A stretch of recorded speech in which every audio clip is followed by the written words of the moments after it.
Vou contar mais uma linda história a partir de agora. Só que eu quero fazer antes um pedido para você. Se inscreva no canal.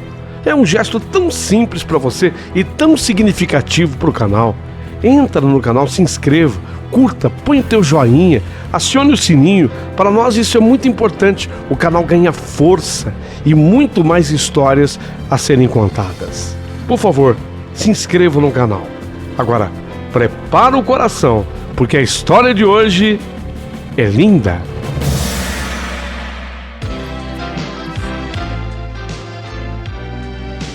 Rádio Emoção. Paulinho, boa pessoa. A verdade de cada um.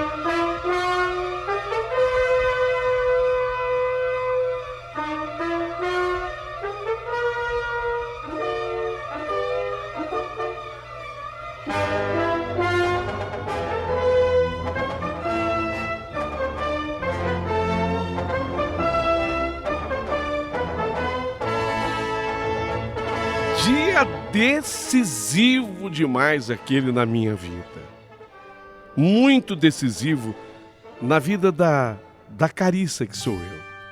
E eis que de repente nós ouvimos o grito da Sucena, a minha inseparável amiga, a minha melhor amiga. Ora, vejam só, olha quem acabou de chegar, Gaston, o coração prometido. Eu levei um susto. A minha avó já estava até deitada, se levantou, a minha mãe também. Gaston, de dentro da nossa casa simples, sentado agora numa cadeira da sala, chega como quem tinha alguma coisa importante para falar, e diante da minha avó, da minha mãe, que se levantaram e também foram para a sala, e lógico, diante da minha melhor amiga Sucena, o Gaston fala. Ô, senhora Dona Doroti, senhora Leontina, ontem, diante da sociedade local, eu pedi a mão da Carissa em noivado. Mas ela me disse que só responderia com convicção se o pedido fosse feito diante das senhoras. Então, eu reitero meu pedido. Ambas me concedem a mão de Carissa em noivado para o mais breve casamento.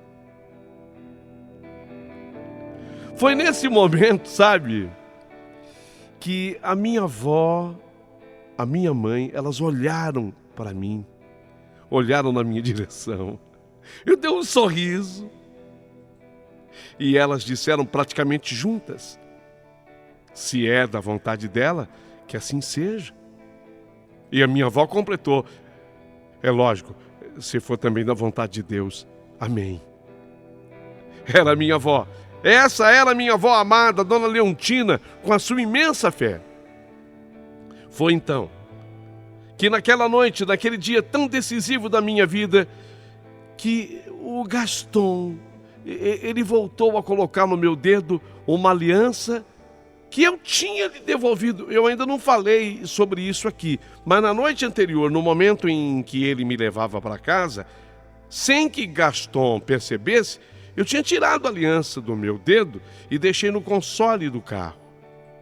Só depois que eu já tinha descido do carro, foi que eu avisei a ele sobre a aliança que eu havia abandonado.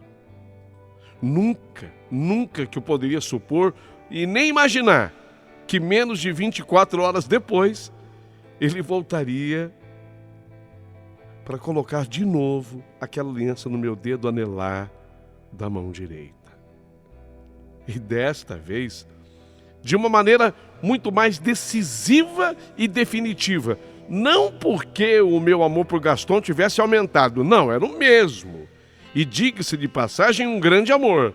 Mas em verdade, o que havia aumentado, aí sim, era a minha necessidade de me casar, de decidir a minha vida, de sair daquela cidade. E para isso, o Gaston, ele era fundamental.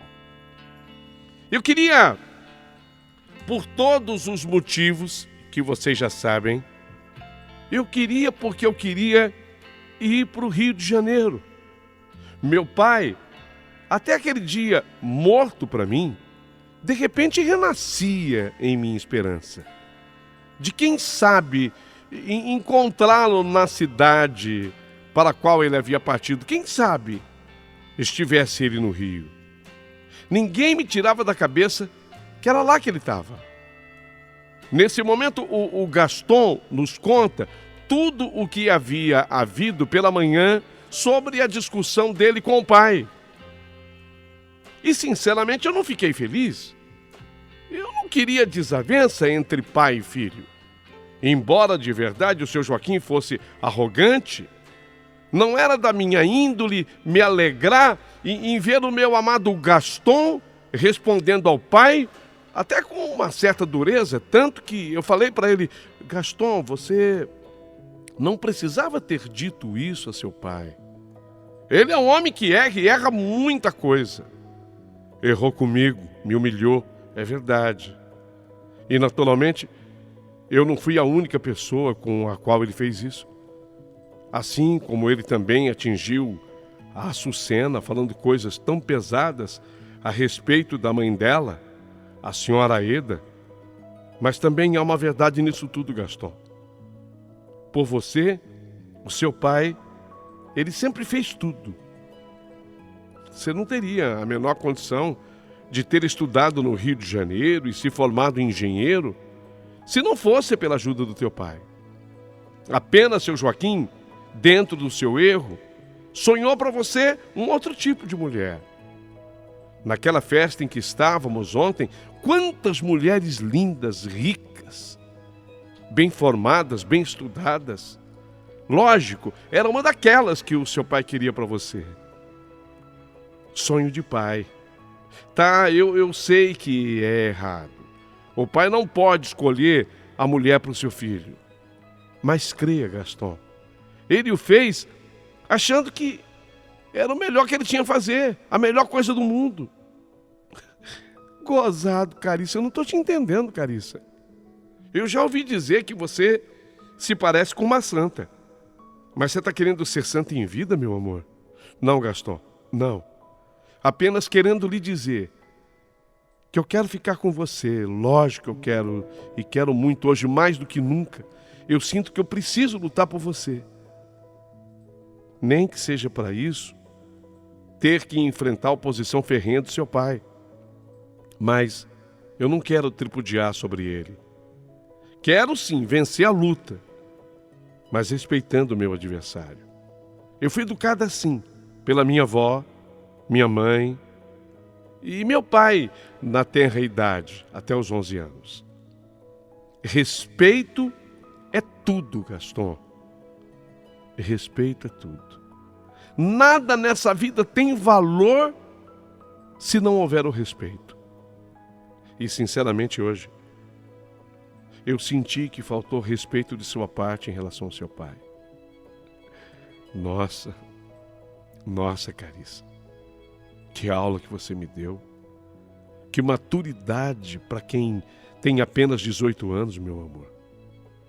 Isso me faz ter cada vez mais a convicção de que eu escolhi a menina certa, a mulher certa para eu me casar.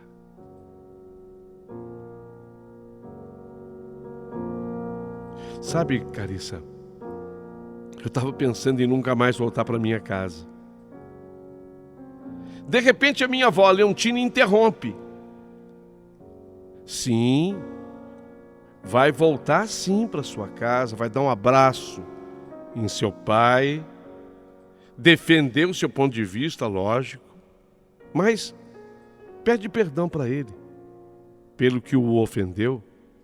Nenhum filho pode ser feliz se tripudiar sobre sua mãe ou sobre o seu pai. Pode até não concordar com ele, como não concorda, mas sem o desrespeito. Foi nessa hora que tudo se fez silêncio. Gaston olhou para minha avó e depois olhou para mim e me abraçou. Agradeceu por eu ter aceitado agora oficialmente o seu pedido de casamento. Voltou para o carro e eu o acompanhei até o portão da minha casa, onde nós nos despedimos. Ele combinou que iria para casa e, a depender do que acontecesse, até poderia voltar para minha casa. E respondi que eu estaria esperando, mas que eu tinha certeza de que isso não seria necessário. Quando eu entrei de volta, eu ainda recebi mais efusivos cumprimentos da minha amiga Açucena, que dizia estar orgulhosa de mim pela minha atitude, pela minha maturidade. O meio sorriso aprovador da minha avó e o silêncio calmo da minha mãe estavam em harmonia com o que a Açucena pensava. Na sequência, fomos dormir, mas lá no meu quarto com a Açucena ainda seguimos conversando, bem baixinho, para não incomodar as outras duas. A minha amiga falava do seu sonho de morar no Rio de Janeiro e que ela me ajudaria muito a procurar pelo meu pai. Eu reiterava a esperança de encontrar o meu pai vivo. Era assim, lógico, que eu queria encontrar o meu pai. Mas eu precisava, acima de tudo, ter uma resposta sobre o que acontecera de verdade com ele. Enquanto isso, enquanto eu conversava lá com a Açucena, o Gaston, agora meu noivo, o Gaston chegava em sua casa, estava nervoso, ele não sabia como ele seria recebido pelo pai, o seu Joaquim. Ele não tinha a menor ideia. Mas ele não era um homem de conflitos. O que tinha vivido pela manhã foi praticamente compelido a fazê-lo. Mas o Gaston era da paz. No entanto, temia que a noite ainda pudesse ser pior. Quando ele entrou na sala, percebeu que o pai ainda estava acordado. Tomava vinho, como era do seu hábito, mas não o fazia àquela hora, não. Seu Joaquim era um homem de acordar muito cedo, antes do sol nascer, e se fosse um dia normal, há muito ele já estaria dormindo. Mas naquela noite, não. Aquela noite foi diferente para todos nós. Quando ele notou a presença do filho, da poltrona de onde ele estava, ele ergueu os olhos para vê-lo melhor. Gaston parou nos seus passos. E foi o pai quem abriu a conversa, e não fora de maneira amistosa, não. Seu Joaquim fala com o Gaston, filho. Ora, resolveu, né? Resolveu voltar para casa, Gaston? Resolveu voltar, é? Pai, olha, eu não quero guerra com o senhor, pai. Eu quero conversar. É aquela velha história, né? Quando um não quer, dois não brigam. Não é verdade? Ah, bom, conversar. Muito bem. Muito bem, também gosto de conversar. Pai, Pai, quero lhe pedir desculpas se eu lhe ofendi hoje pela manhã. Eu estava muito nervoso. Olha, Gaston, escuta aqui, meu filho. Eu não sei se as desculpas resolvem o nosso impasse. Eu apenas queria que você enxergasse que um relacionamento com aquela menina não vai dar certo, Gaston. Aquela menina, ela é uma analfabeta, uma vendedora de flores. Sequer ela foi criada com um pai. Não, aquela menina não tem estrutura para ser sua mulher. Formar com você uma família. Ô filho, você estudou, você é engenheiro. Enxerga. Gaston, eu sou um homem rico. Hoje você zombou da minha cara, mas não foi fácil para mim chegar a centenas de casas que eu cheguei. Foi luta, Gaston. Foi luta, foi batalha. Das 24 horas do dia, eu trabalho 20. Sempre trabalhei 20. E acumulei, juntei, comemorei sim, uma centena de casas, todas alugadas e rendendo. Mas, Gaston, eu não tenho para quem deixar tudo isso, a não ser você. Tu és o meu único herdeiro. E precisará gerir tudo isso. E precisa ter a seu lado de verdade, bem informada, uma mulher bem informada. Precisa ter do seu lado uma mulher que tenha recebido fina educação de sua família, que tenha se educado em bons colégios, em boas faculdades. Percebe, filho meu? Percebe? Não será a florista que vai ter essa capacidade. Você precisa se dar a oportunidade de conhecer uma moça, uma outra. Olha, tem uma moça maravilhosa. A filha do Alonso, ele é meu amigo, é dono do laticínio. Até o nome dela é imponente, é Magda. Essa moça se formou na França. Está de volta ao Brasil. Até eu marquei um jantar com o Alonso, pai dela, na casa dele. E prometi que levaria você comigo. Filho, põe a mão na consciência. Eu não serei eterno. E eu quero lhe deixar em boas mãos. Percebe? Papai, que pena, pai. A sua visão da vida é tão tacanha. O senhor não sabe a grande mulher que se esconde por trás da florista. Por trás daquela florista tem uma mulher maravilhosa. E é aquela mulher a quem eu quero, pai. É aquela mulher que eu amo. É com ela que eu quero ficar. Pai, eu reconheço a sua luta, a sua ajuda, a sua fortuna. Eu reconheço. Mas, pai, nem mesmo 100 casas, e ainda que fossem 1000, são mais importantes do que a florista para mim. Eu quero as flores em vida. E para tê-las,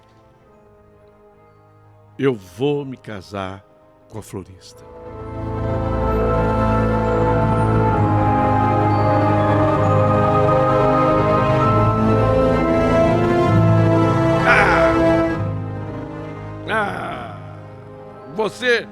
Você, Gaston, é cabeça dura mesmo. Parece que não há alternativa. Seria perda de tempo de minha parte ficar aqui falando, argumentando. Tá, então não se chateie com o que eu vou fazer. O que o senhor vai fazer, pai? Ó, Gaston, se é assim, eu tô pensando em vender tudo que eu tenho no Brasil e tô pensando em voltar para Portimão, em Portugal. E antes que eu morra, quero torrar meu dinheiro em viagens, com mulheres, com os melhores vinhos, com os cassinos. Vou a Mônaco, vou. Como dizem os brasileiros, vou curtir minha vida. E aí você constrói a sua própria vida com a florista. Assim tá tudo bem para você, filho? Papai, eu não queria que o senhor fugisse de mim. Afinal, eu ainda sou seu filho.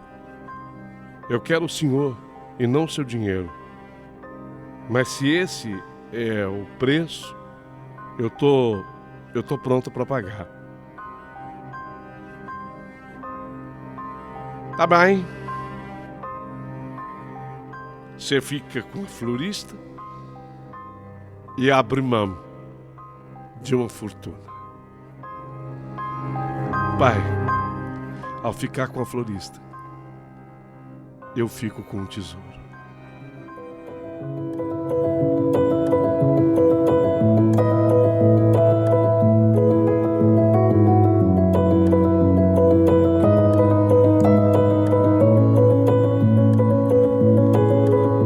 E assim mais uma parte do tempo se passa. Seu Joaquim, o pai de Gaston, tal qual havia prometido, ele de fato começa a vender suas casas, dando a entender que ele levaria o seu plano em frente até o fim. Mas nada disso abalou o Gaston. Ele já há algum tempo tinha o seu emprego numa grande construtora como engenheiro e chegou a trabalhar em obras importantes, até numa ponte. Ele construiu uma ponte lá por perto da região. Daquela data, a contar daquele dia, 6 meses depois, eu e Gaston, nós nos casamos. O seu Joaquim, o pai dele, foi ausência no nosso casamento. Ele não foi. E tal qual era o meu grande desejo, nós nos mudamos para a cidade maravilhosa do Rio de Janeiro. Fomos morar em Botafogo, bairro de Botafogo, que lugar lindo! Nossa, Botafogo era tão lindo naqueles anos 70. Chegamos por lá, 1971, que lugar lindo, era um verdadeiro cartão postal. Morávamos numa casa de frente para o Morro do Pão de Açúcar e o Morro da Urca, 2 símbolos da beleza natural carioca. Sem contar, naquela época, os cinemas de rua, os bares, praças e a praia charmosa de Botafogo. Nossa mudança, quando eu digo a nossa mudança, ela foi pequena em termos de pertences móveis, mas grande no número de pessoas. Eu trouxe comigo e com a aprovação do meu marido a minha mãe Doroti, a minha avó Leontina, a minha avó paralítica. No Rio de Janeiro, eu mais do que nunca saía para passear com ela, a levava pelo calçadão da praia. Ela estava muito contente, eu ficava feliz com a minha avó Leontina. E lógico, cumpri a promessa trazendo também comigo a minha inseparável amiga Sucena. A Sucena, ela tinha loucura para morar no Rio de Janeiro. E eu estava feliz por ela. Afinal de contas, eu estava cumprindo a promessa feita a ela. E todo mundo dizia que era uma loucura. Onde já se viu você casar e levar uma amiga para morar com você? Você não tem medo dela se envolver com seu marido, não? Não. Eu não tinha esse medo. Eu confiava plenamente na minha amiga Sucena. Ela era uma irmã que a vida me apresentou.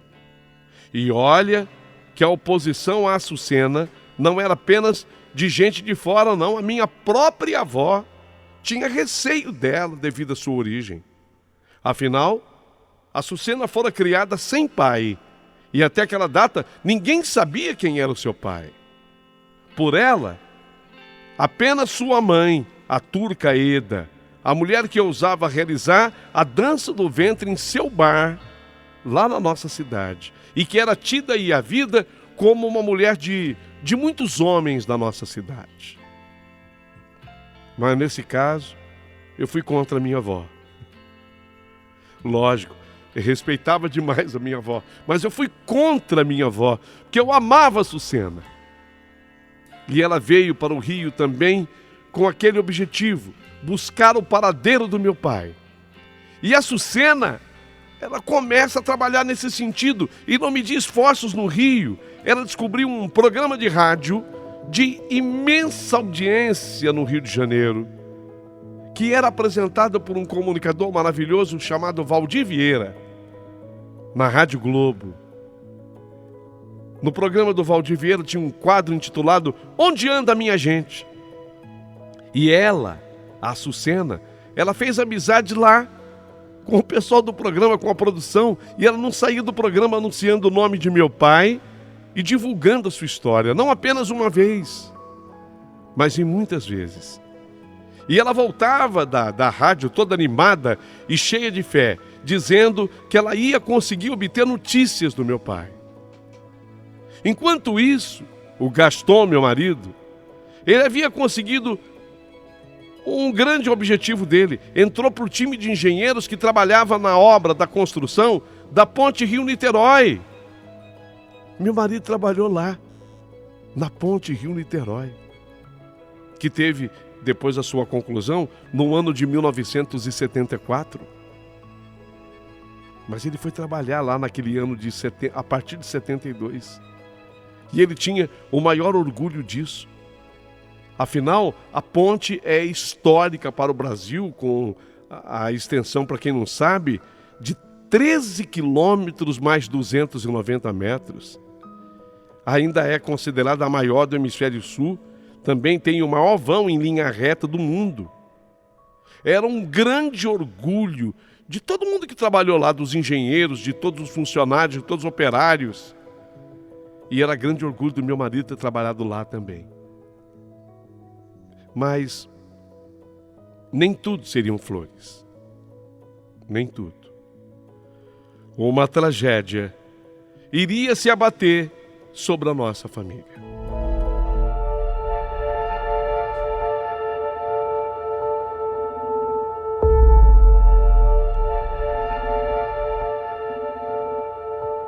Meu marido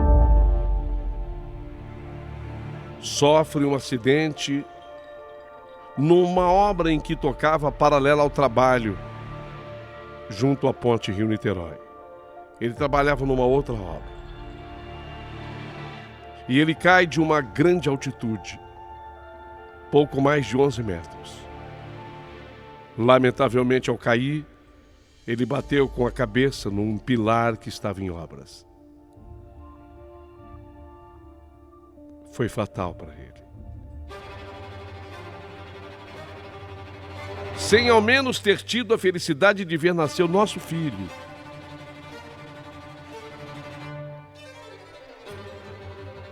Ele não chegou a ver o nosso filho nascer.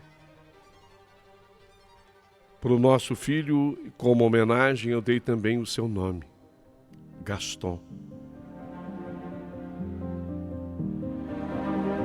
Foi uma tragédia terrível, uma grande dor. Nesse momento, tudo se complica. Passamos a viver momentos difíceis. A casa que nós morávamos em Botafogo era grande, para que coubesse todo mundo.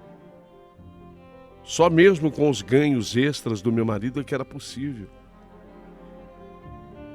mantê-la. Não estava dando mais. Eu teria que devolver a casa alugada em que nós morávamos. Começamos a passar dificuldade. A vida cara, ainda mais agora com o nenê, o meu Gastonzinho. A minha avó e a minha mãe já não podiam mais trabalhar, já não tinham mais condição de trabalhar. Eu sairia à luta, mas só a minha amiga Açucena nesse momento trabalhava. Eu ficava em casa. A casa teria que ser devolvida, porque ela era alugada, custava caro. Provavelmente, nós teríamos que nos mudar para uma casa pequena, menor, sei lá onde, ou então voltar para a nossa terra, que eu não queria. Neste momento em que nós estamos atravessando esse momento delicadíssimo, dificílimo, seu Joaquim, o pai do Gaston, o arrogante do seu Joaquim, ferido, machucado, ele achava que podia diminuir a dor dele, seu Joaquim, entendeu? Ele que Ele que até ali havia perdido a batalha. Mas com a morte do filho, obviamente que ele sofreu muito. Só que aí, ele queria resolver diminuir a dor dele tripudiando sobre nós, especialmente sobre mim. E ele dizia, para quem quisesse ouvir na nossa cidade, que ele queria ver a florista e sua família se virarem agora. Como é que elas iam fazer? A florista interesseira se deu mal, quero ver agora. A florista interesseira se deu mal, quero ver agora. Ele tripudiava.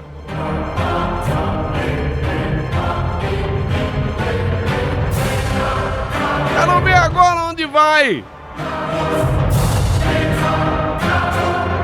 Foi quando explodiu a bomba.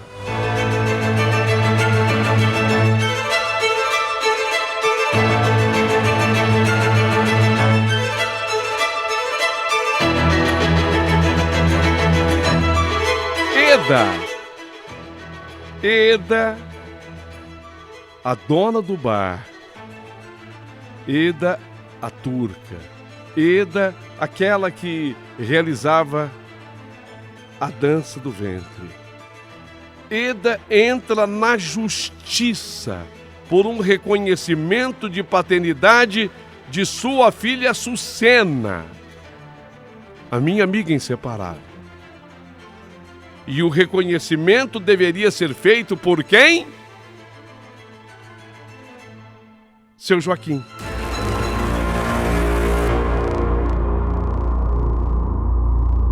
Não é possível.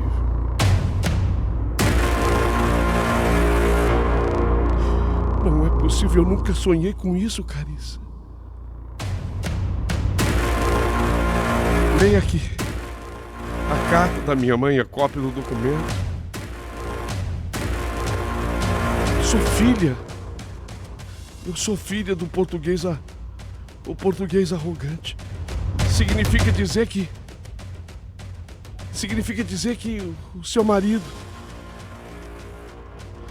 era meu irmão por parte de pai.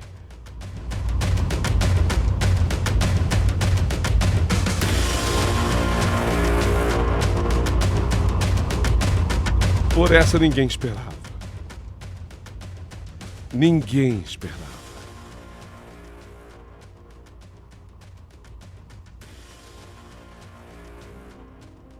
As explicações vieram. Seu Joaquim frequentava nas noites o bar de Eda. E foi lá que,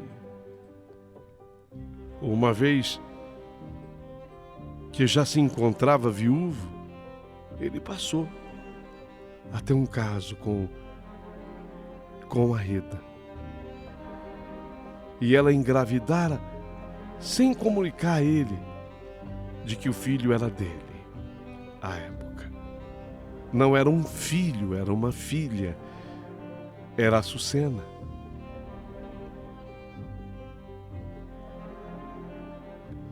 E só agora, naquele momento em que nós estávamos vivendo um momento tão delicado e difícil, foi que a bomba explodiu e estourou.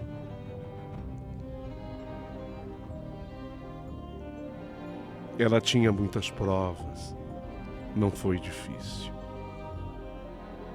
Embora o seu Joaquim tivesse no início se assustado, e ao se assustar, ele quis assim meio que, não é comigo, sabe? Ele quis assim no início recusar, mas havia no coração dele um buraco. Havia no coração dele uma ferida aberta.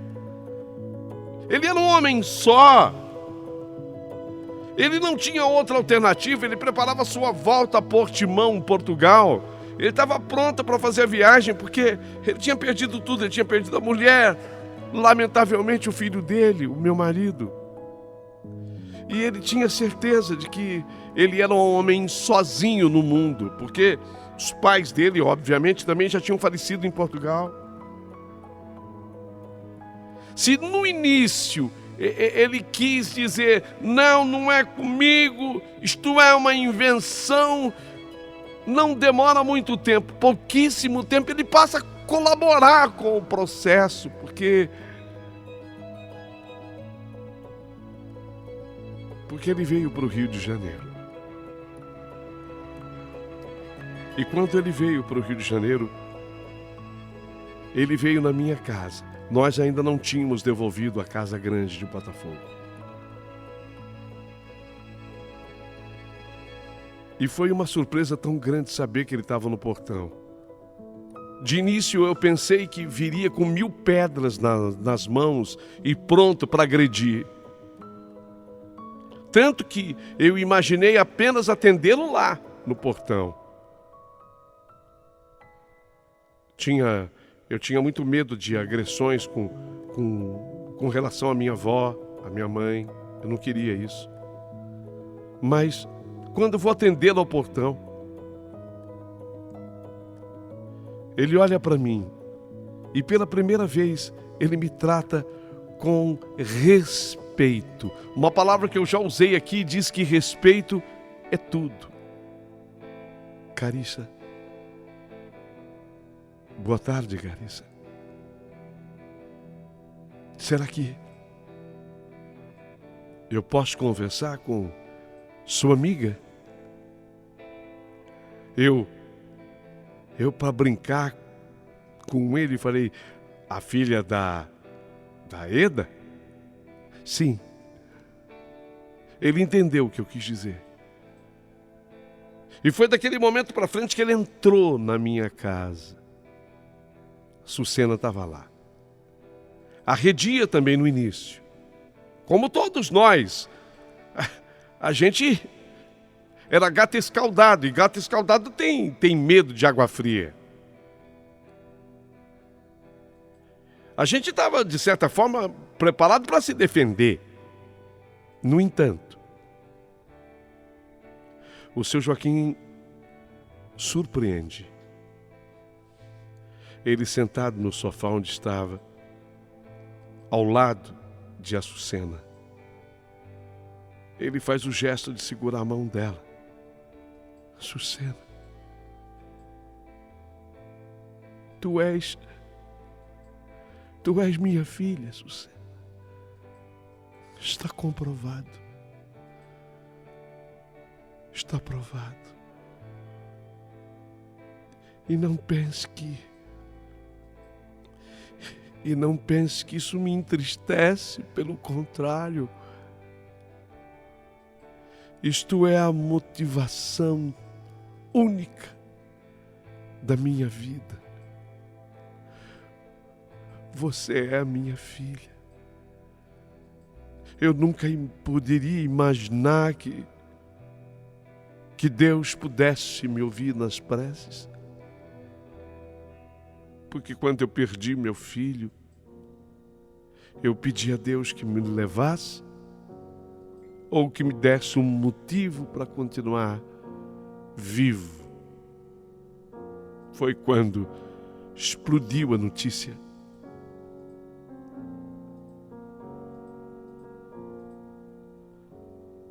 Tu és a minha filha, Açucena.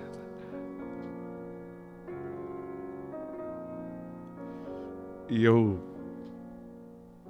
não quero apenas lhe dar um material, porque isto em verdade eu aprendi com as palavras ditas a mim pelo meu falecido filho, que qualquer pai pode dar. Qualquer pai. Mas se você me permitir, eu quero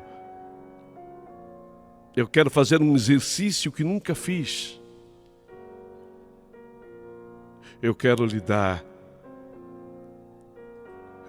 um pouco de amor, um pouco de carinho.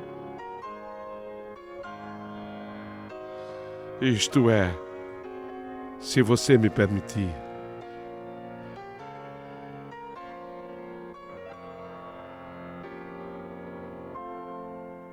E nesse momento eu vi a Açucena apertar a mão do seu Joaquim, e nós que estávamos na sala, eu, a minha mãe, a minha avó, nos emocionamos muito com a cena.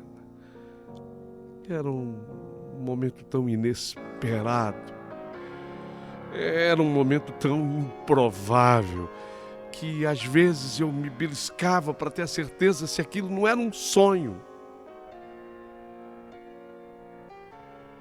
Era a realidade. Açucena, você não é apenas a minha melhor amiga, você é minha melhor cunhada. Nós brincávamos depois, você é minha melhor cunhada. Ela só lamentava não ter descoberto isso antes. Até ensaiou ficar na bronca com a mãe de não ter revelado antes para ela. Mas eu tratei de corrigi-la, dizendo que tudo tem o seu tempo, de que as coisas deveriam ter acontecido exatamente como elas aconteceram, porque tudo tem momento certo. Açucena, ela era tão desprezada, espizinhada nos comentários do seu Joaquim. Ele que dizia no sotaque de português que ele tinha que a florista tinha uma amiga filha de rapariga. Pois é. A amiga da florista era a filha dele. Que coisa que é a vida, que coisa que é o mundo. A Açucena, que morava de favor comigo, na verdade, de repente as coisas se inverteram. Eu comecei a morar com a minha família, com a Açucena.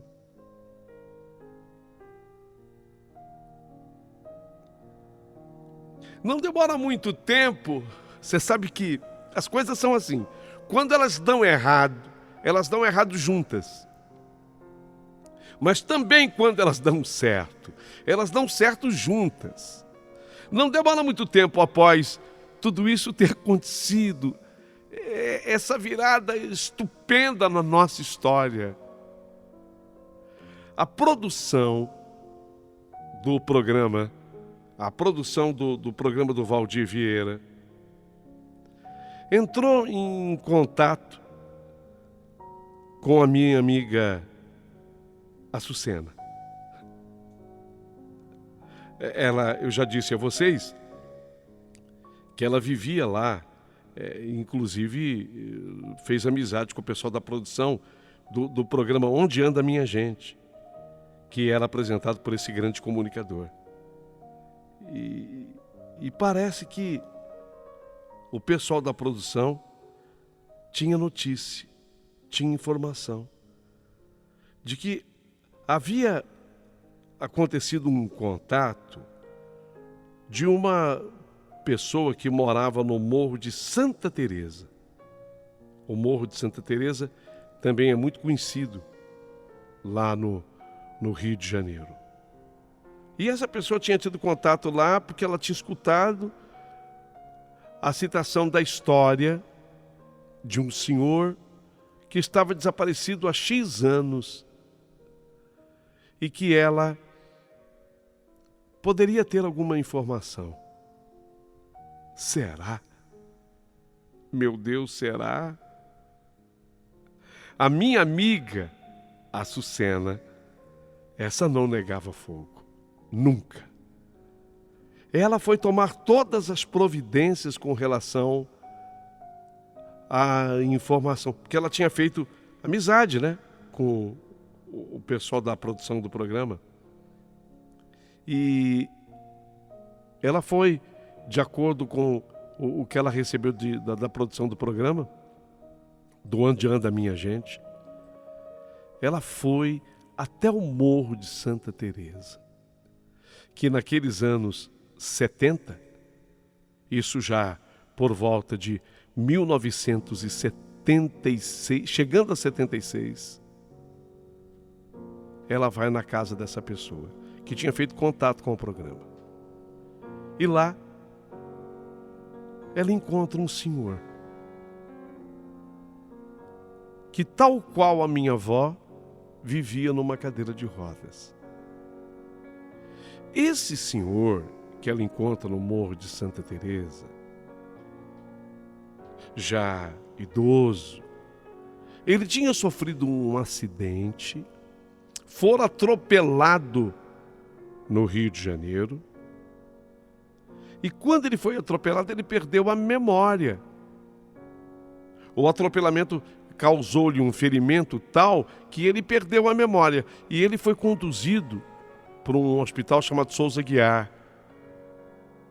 E essa mulher, essa enfermeira, trabalhava no Souza Aguiar e ele teve alta, mas desmemoriado. Essa senhora, de nome Elizabeth, casada com esse senhor de nome Almir, resolveram dar guarida para aquele senhor, que ficou com um problema de memória, não de cérebro, não de cérebro, mas ele esqueceu de toda a sua vida passada. Se bem que o seu raciocínio era lógico e normal. E ficou com um problema também de locomoção, não conseguia mais andar, devido à fratura de vértebras, ele ficou paraplégico. E ela, numa caridade, a senhora Elizabeth com esse senhor Almir, o acolheram. E eles tinham um barraco, não era propriamente um barraco, era uma casinha mesmo. Que no início era um barraco, depois ela me explicou que foi se transformando numa casa de alvenaria, no Morro de Santa Teresa. E pasmem vocês, a Sucena foi lá sozinha, porque ela recebeu a comunicação, só que ela não queria me avisar antes, ela queria ter certeza absoluta de tudo que estava acontecendo. Ela foi se certificar e quando ela teve a certeza que ela estava diante do senhor Ismael, quando ela teve a certeza absoluta que ela estava diante do senhor Ismael, e vocês sabem quem é o senhor Ismael? É o meu pai.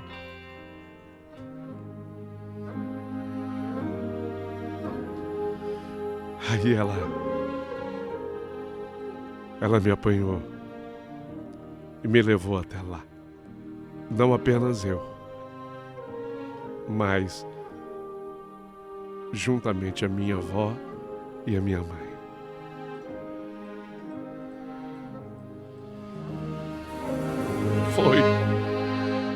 Foi a maior emoção que eu já vivi na minha vida. Meu pai não tinha lembranças. Ele não se lembrava de nós.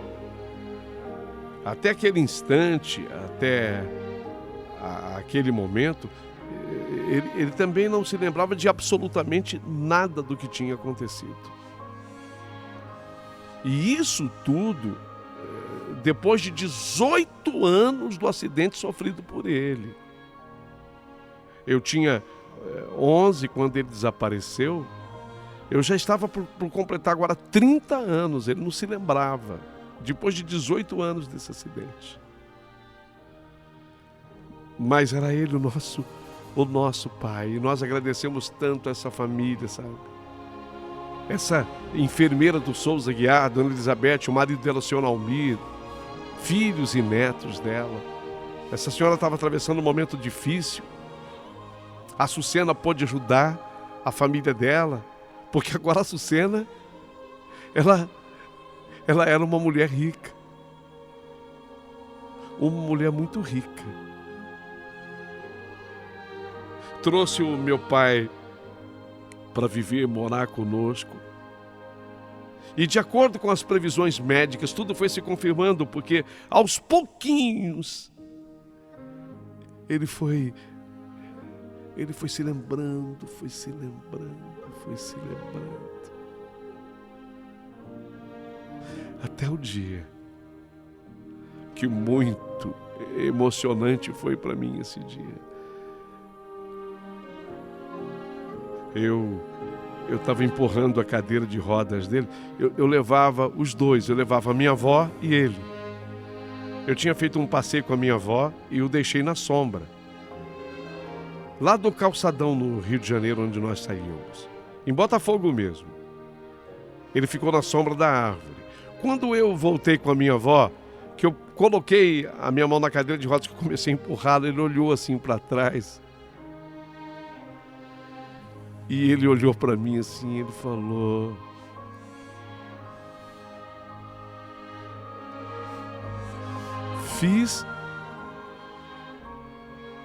Fiz uma viagem indecifrável.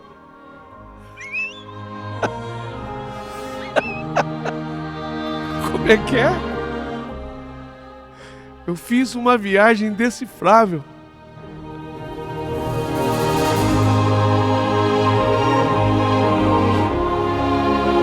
Indecifrável era a palavra que...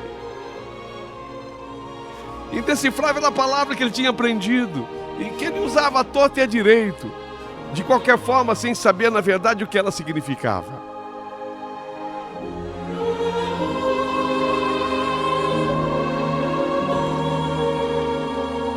Significava dizer que naquele dia ele estava se lembrando, não se lembrou de tudo de uma vez só, mas se lembrando de quem ele era, de mim, da minha mãe, da minha avó, de nós todos.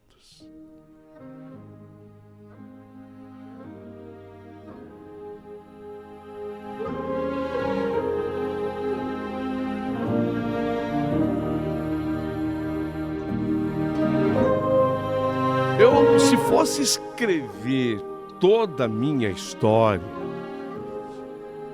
com todos os detalhes, Paulinho, sem exagero nenhum, eu ia precisar de um mês do teu programa. E eu sei que isso é impossível para o estilo de história que você conta. Então hoje, eu fui obrigada nesse trecho que eu chamo de final a resumir muita coisa. Como agora, por exemplo, eu paro neste ano de 1978, que foi quando o meu pai teve definitivas lembranças. Eu paro para fazer um balanço de tudo e passar informações importantes para quem ouve a minha história. Lamentavelmente, eu não tenho mais nenhum dos três. Eu não tenho mais a minha avó, ela foi a primeira a falecer. Depois, a minha mãe. A minha mãe morreu antes do meu pai ainda, você acredita? E, por último, o meu pai. Os três faleceram. Meu filho, o Gaston, que o meu marido, lamentavelmente, não chegou a conhecer, é uma pessoa espetacular, maravilhosa. Se casou com uma moça linda, carioca, de nome Júlia. Ela desfilava pelo menos em escola de samba. Me deu 3 meninas, 3 netas lindas e maravilhosas. Tem uma família linda. Acabei depois conhecendo uma pessoa com a qual eu vivo no Rio de Janeiro. Não tive filhos, mas com este senhor de nome Felipe, mas ele trazia 2 filhos de um casamento passado, que eu acabei de criá-los e educá-los com muito carinho, com muito amor.